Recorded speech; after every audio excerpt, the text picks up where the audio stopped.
Hey everybody, today we're going to be talking about a concept that I was thinking about as I've been talking to a lot of people about the game and the characters and everything, right? So I'm just kind of thinking a lot lately. And what I've noticed is a lot of people say it's too early to say. It's too early to judge Clive. It's too early to judge Kunimitsu. It's too early to judge Leroy. Oh, Tekken 8 just came out. We don't know if Zafina's strong. We don't know if Dragunov's top one. We don't know if Nina's top one. Fang's top one. Remember that? I remember Arslan saying Fang was top one on Twitter. I remember a lot of this, and everybody always says the same thing. It's too early to tell. It's too early. It's too early. You can't know. It's not possible to know yet, right? Well, that led me down a line of thought that I wanted to share with all of you today. And I'm going to put this into kind of like an example form. Okay? So, let's say there's two people who both love Tekken. They're adamant about this game, they love playing it. We're going to call these people Scorpion and Sub-Zero, okay? I hope you're familiar with those two, but those are the people I'm going to use as the example, okay? So, Scorpion doesn't get to play all the time, okay? He's got a family, he's got a wife and a son that have not yet been eliminated by the Lin Kuei, alright?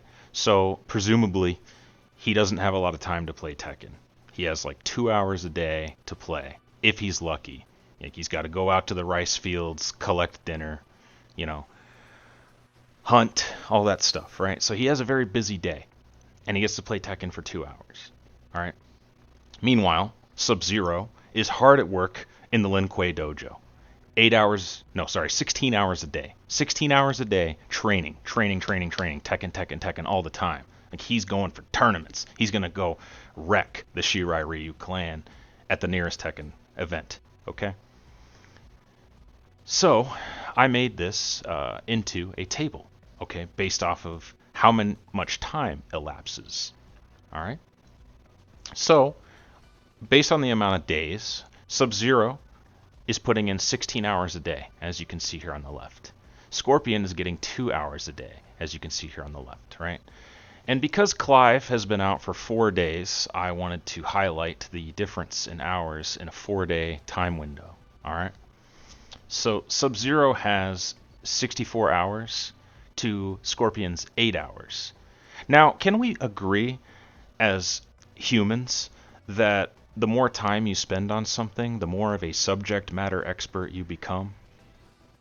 So wouldn't we think that Sub-Zero would know more about Clive after 64 hours with the character than Scorpion would know about Clive after 8 hours with the character? Granted, this makes assumptions that both Sub-Zero and Scorpion are equally skilled. Okay? If you're both professional players and you have 64 hours and 8 hours because they're both ninjas, right? Then they're going to come to different conclusions because one has been exposed to the character much longer than the other has, right? Now, this example doesn't work if the two aren't equal, if there's a disparity in skill level, right? Like if it's someone who doesn't know everything about the game, then they might need a lot more hours of exposure to come to the same conclusions as a very experienced player, with less hours perhaps, right? But this example is going to assume that Sub-Zero and Scorpion are in fact equals. They are both ninja, right? Now let's look at this in graph form. We can see the Ninja Daily Tekken hours, alright? So we have days here on the x-axis, and on the y-axis we can see the amount of hours. And you can just see Sub-Zero has so many more hours than Scorpion. And this would trend the same way if I were to lower this to or increase this to a longer timetable. Like this is a 4-day timetable. This is a 19-day timetable.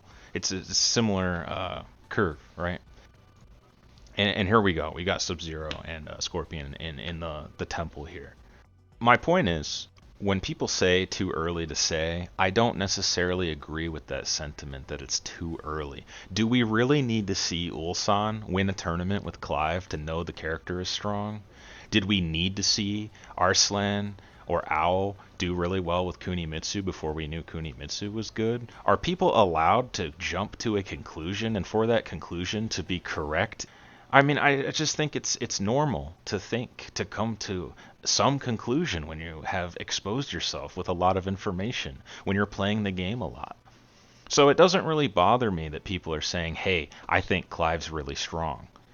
High level players are saying he's really strong. In fact, I've collected a couple images that we can look at about Clive being really strong.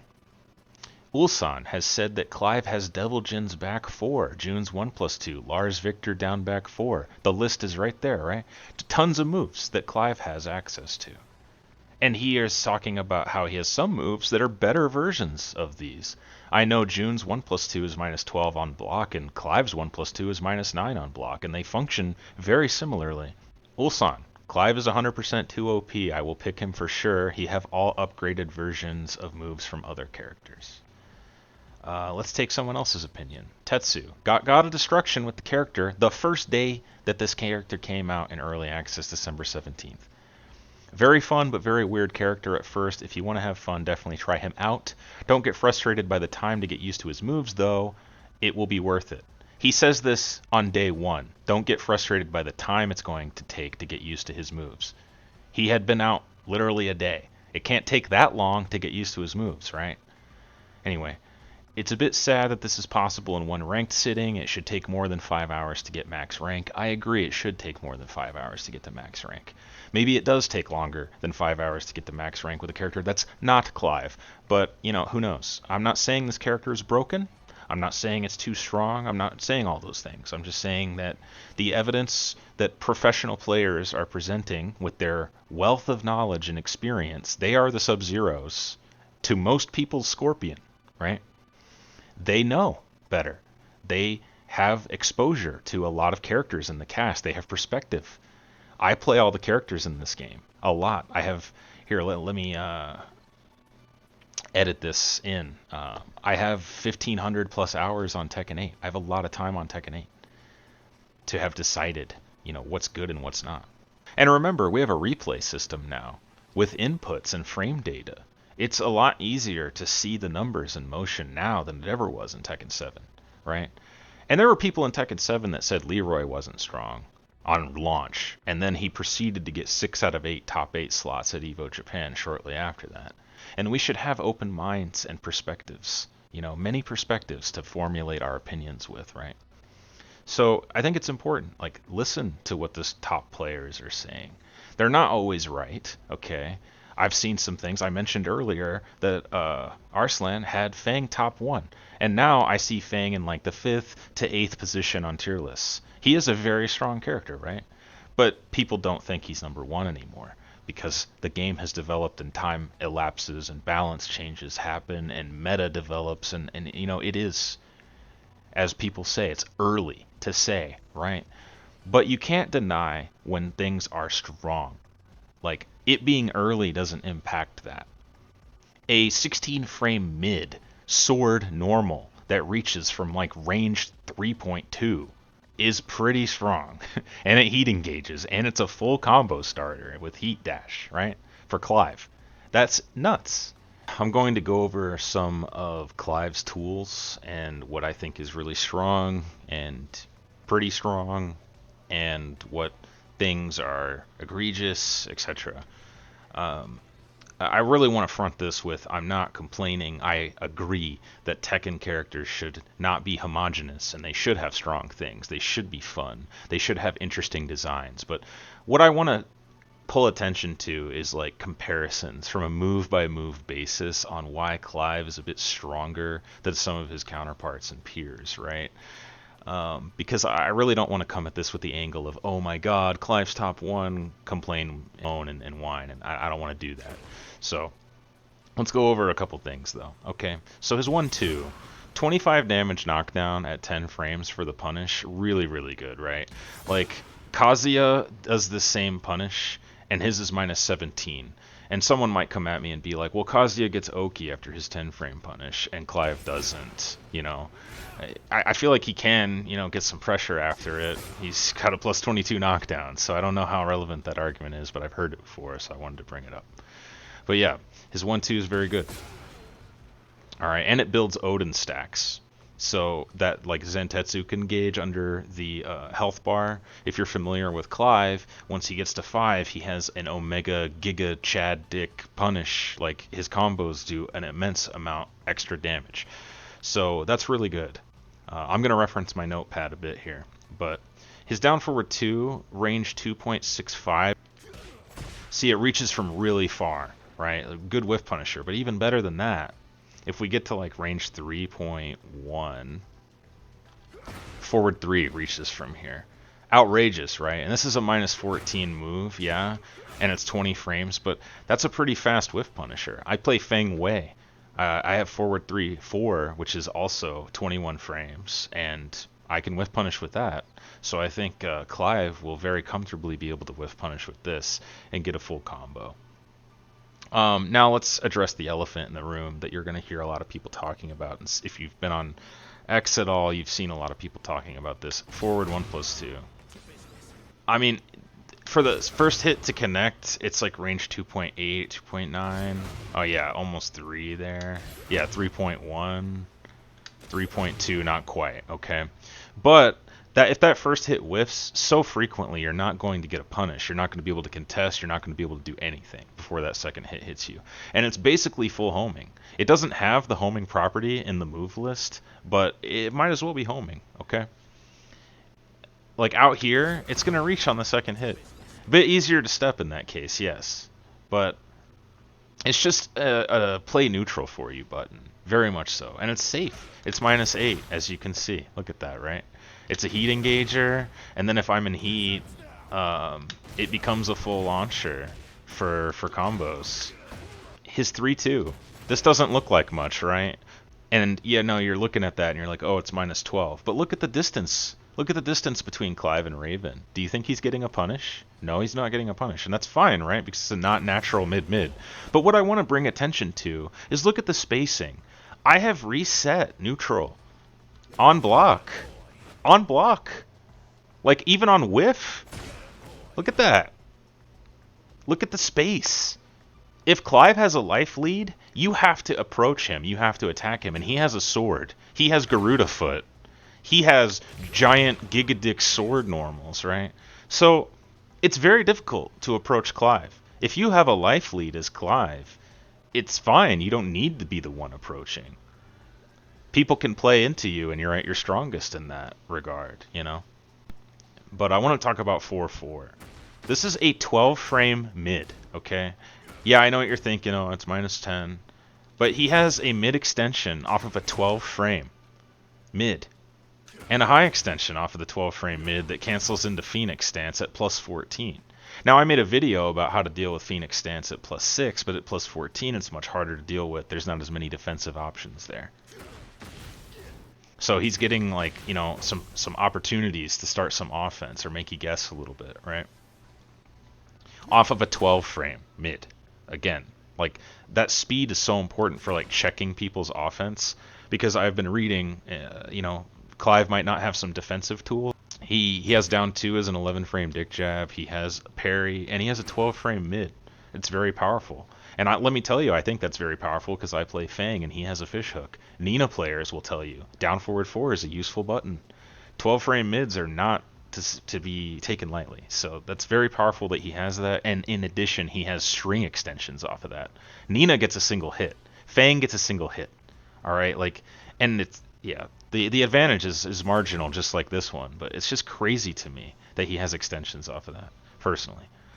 And then to have a mid extension too, mid extension off of that is also powerful. Like, you know, if you're looking to duck the second hit of this string or step the second hit of this string, as I show you in my punishment guide, like that's difficult a notion when he has a mid extension. And the mid extension's -11, but you know, there's a small risk there for the Clive to take. Back 1+2.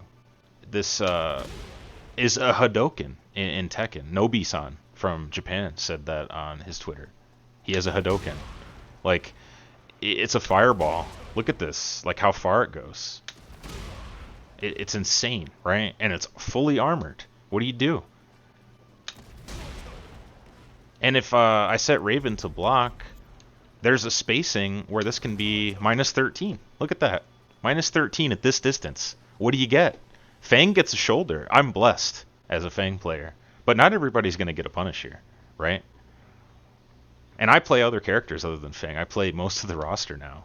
So there are characters where I don't get anything here. A lot of characters aren't going to get anything here. Look at this. If I successfully armor, look at the damage increase. 40 damage. A lot of characters get 25 off their armor. Like let's hit them without. That's 25 damage without armoring, but if you tank something, you get 40 now. Most characters don't get that. If they get an armor move, they need like a heat dash to get that kind of damage. So it's a grip if you successfully tank something. And you know what? I saw in the Season 2 trailer that Eddie, Asuka, and Shaheen don't have their... They have new heat engagers, and my theory is that they won't have their high heat engagers anymore. What if that's a possibility? And I wonder if in Season 2, if they like this with Clive, this tank the damage and then do more after you power through something, maybe other characters are going to get that. You know, I'm just speculating, but that could be something that we might see in Tekken. So while standing 3... 35 damage on a homing mid. This is completely safe. Completely safe. And it does the same thing that 3-2 does. It resets neutral. Look at the distance. We're at like range 3.3, right? This is great for Clive. This is where you want to be. You want to be controlling the mid range and the far range because you have a Hadoken and you have sword normals. For people that think this is a mid-tier character and you don't think that he's good, I promise you're just playing way too aggressively. You can play out and get so much done with this character. I have played him a lot since he came out. I have a lot of time on him already. That's why I'm sharing this with you, my insights. And it wall splats. This is another just icing on the cake. Wall splat. You know, let's do some anime stuff. Yeah, 76 damage off of a safe homing mid seems pretty good. And I just reset neutral. And this, some people would complain and say, hey, Pencil, look at the screen. We're full screen. I don't get any pressure there. There are times where you might not want to pressure. You have a tremendous life lead. You don't have to pressure here to win the game. And if you want to pressure, Clive has wall enders that continue your pressure. You get to choose. How blessed is Clive to get to choose? Not every character gets to do this, right? So that's a strength. His other homing moves, down back 1 is a homing high, and you don't have to hit confirm this. You just mash, because on block, it doesn't come out. But on hit, wall splat. Right? So he has a homing high wall splat. That's fine. Okay? But I just want to point out that it wall splats. And then he has a 17 frame homing mid. It looks like that, okay? Also, you guessed it, it wall splats. And not only that, it's a counter hit launcher. So it's just a very powerful tool for Clive to have access to. We have 1+2. 1+2 is a 13 frame mid heat engager, and yes, it is safe. June has this move. I mentioned that earlier. June has the version of this move, but it's -12. Now June's wall splats, okay? So at -12, you get a wall splat same move. Alright? So maybe they think that because it doesn't wall splat, it needs to be -9. I'm not saying Clive shouldn't have anything. But this, yeah, I mean, it's pretty strong.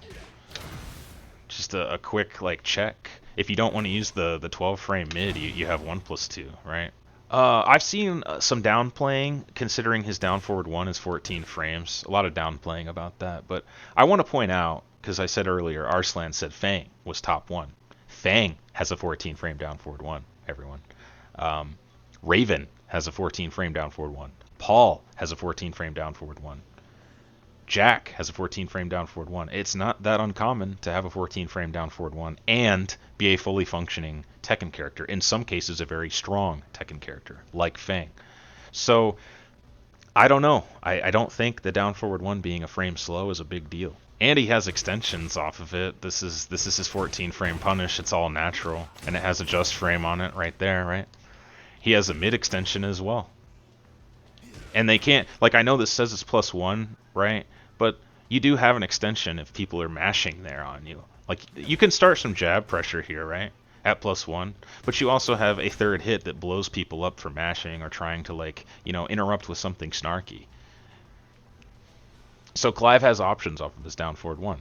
His down 1, right? This is an 18 frame low, high crush, and +2 on hit. It's Dragunov's down 1, but it's +2 on hit. Dragunov's is -1 on hit.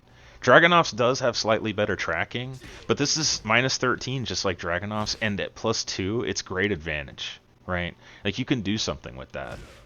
You can do wall standing forward to keep people from mashing here. You can, like, crouch cancel and do another one. Like, Clive has options. Granted, yes, I know there's options on defense too, but the point is having a low with advantage is very good.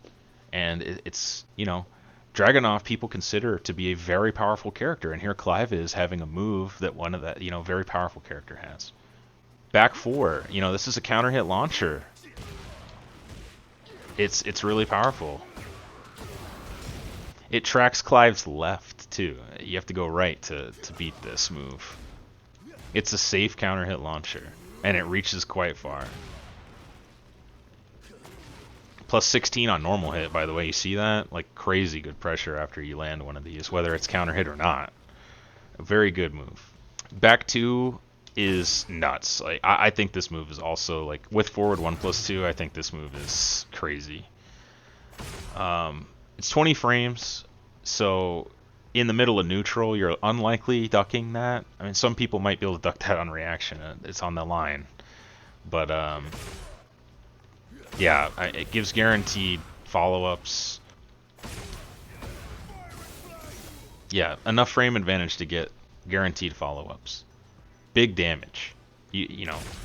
48 damage off of a poke. That's a lot. And again, look, we're full screen where I want to be as Clive. Like, I'm fine being out here.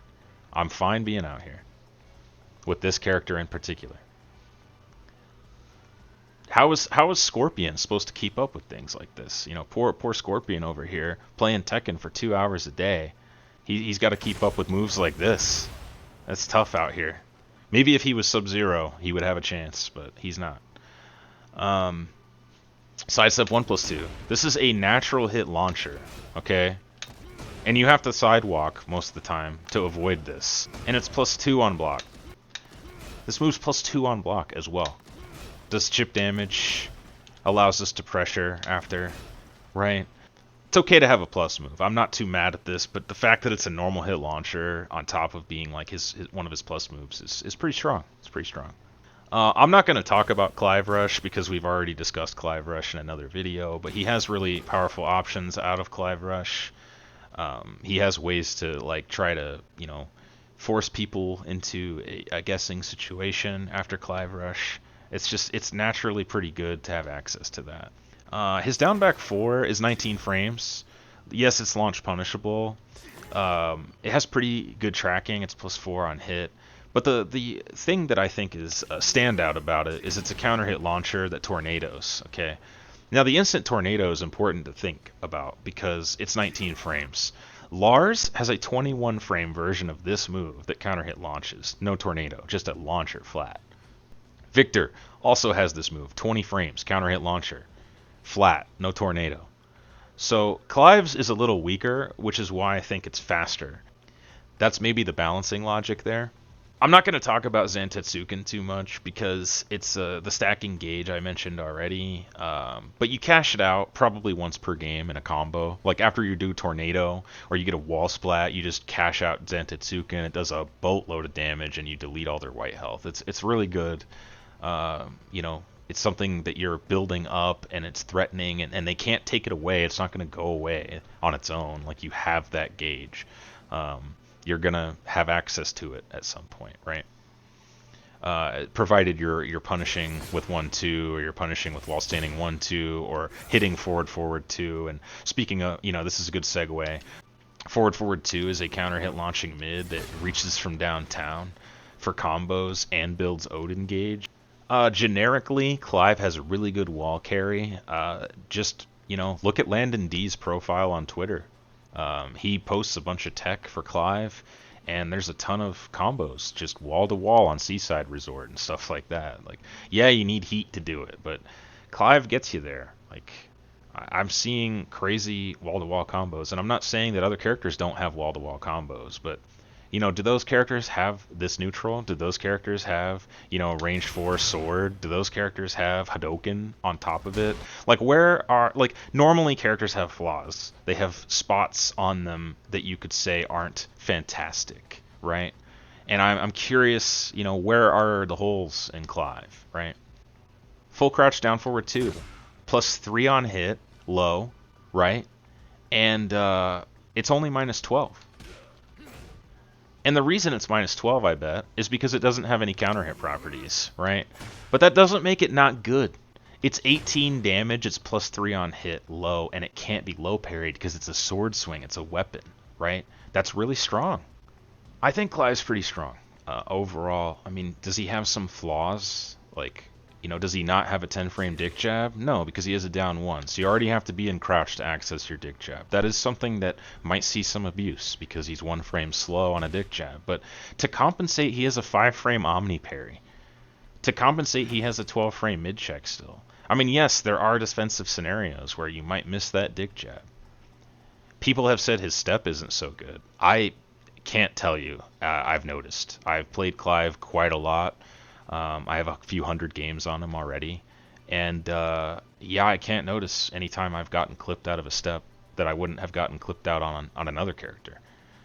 His backdash is extremely good. I don't know, and back to the sidestep thing for just a second.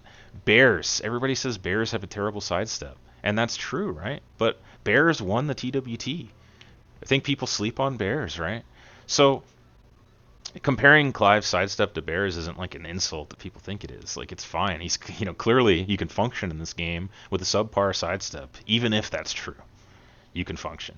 Yeah, I think Clive's really strong. Again, I'm really trying to avoid being dooming and complaining because that doesn't serve anybody well. But yeah, I hope to see some changes. I do think some things are above the point of balance. Hopefully, I've shown you some things or convinced you of some things that are strong. And if you want direct comparisons to other members of the cast, I can do that too. I play almost every character in this game. So, when you learn the numbers and the move properties on all these different moves, and you see what Clive has, and you compare that to other characters, you'll see it. You'll see the disparity, right? It's important to have perspective when considering disparity. And that's what I wanted to offer my insight to you for. Well, thanks for listening to my discussion on tech and balance. Y'all have a wonderful day. I'll see you in the next one.